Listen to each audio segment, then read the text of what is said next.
Hey everyone. So this year, my goal when I go to the fort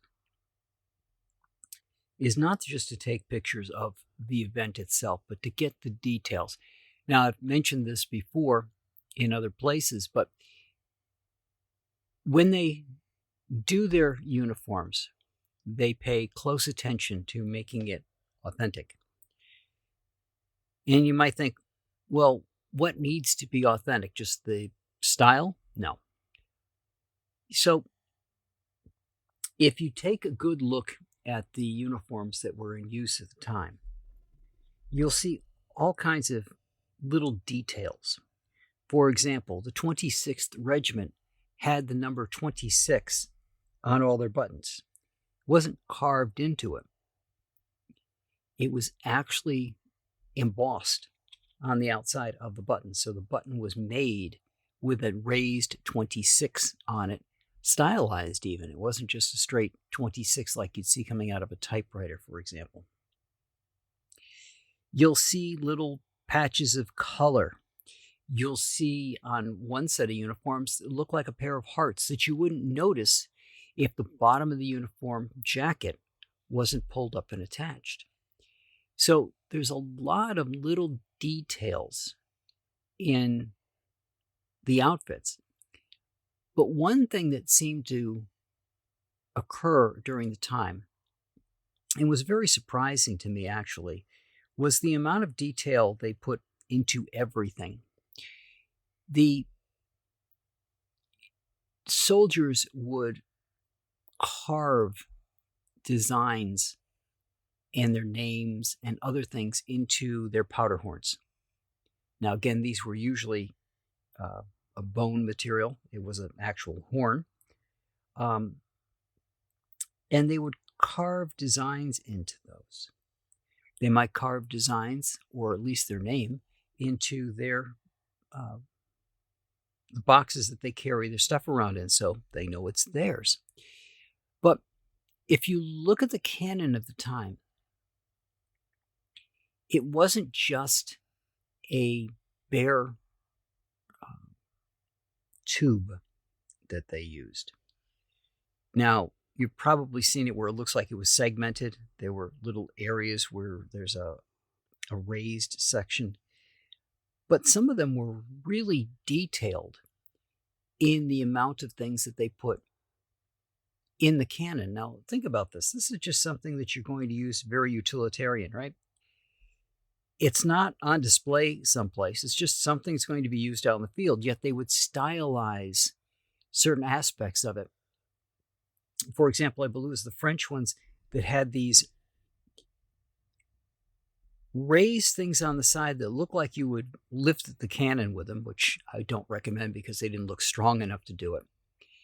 And when you raise a cannon, you put a loop under the front and under the ball at the back to raise it up. But they were very stylized, almost like feathery things, these loops that went in the back. And there were two, one on either side of the cannon. Some of them had faces in them. These weren't etched in. This wasn't something that was carved into the cannon afterwards. It was in the mold with which they poured the cannon, poured the metal in. And they're really detailed. And that's one thing that I don't believe gets a lot of play, something that doesn't get talked about often, is here you had them using these weapons of destruction that were made pretty, if you would. There was an art to what they produced. You could see it as well in the musket.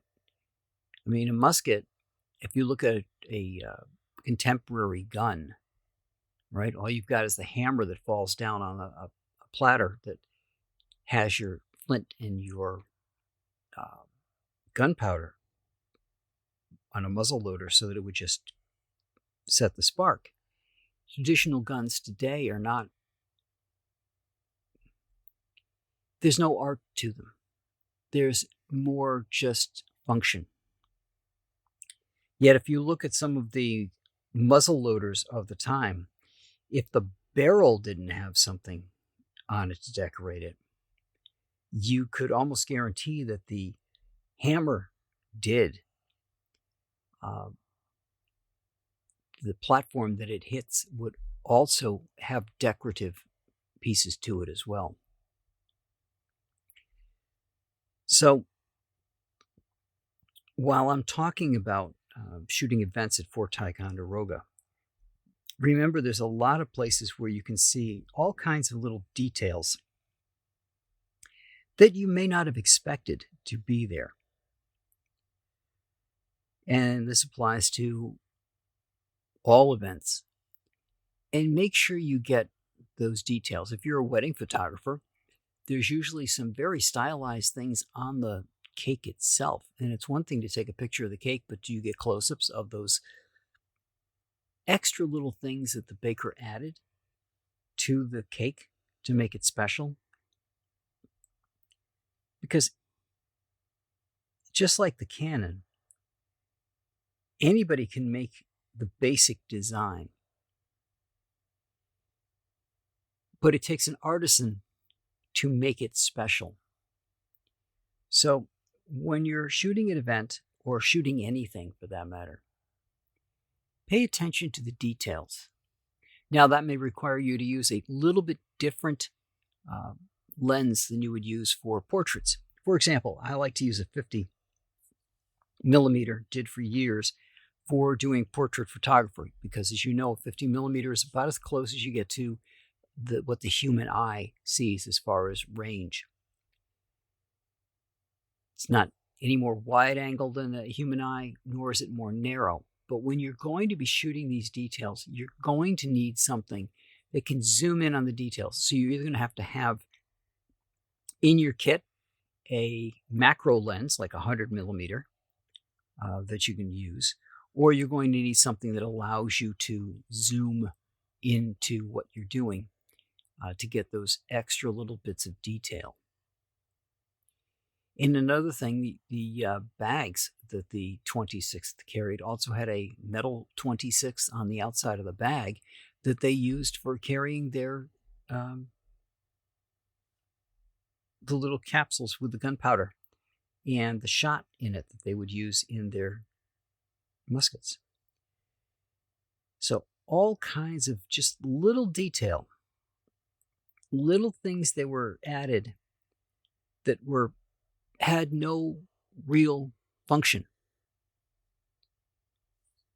They had no purpose except to be decorative and bring a little bit of artistry to what were, quite honestly, very horrific tools of war. So that's what I got for you guys this week, and I will talk to you all next week.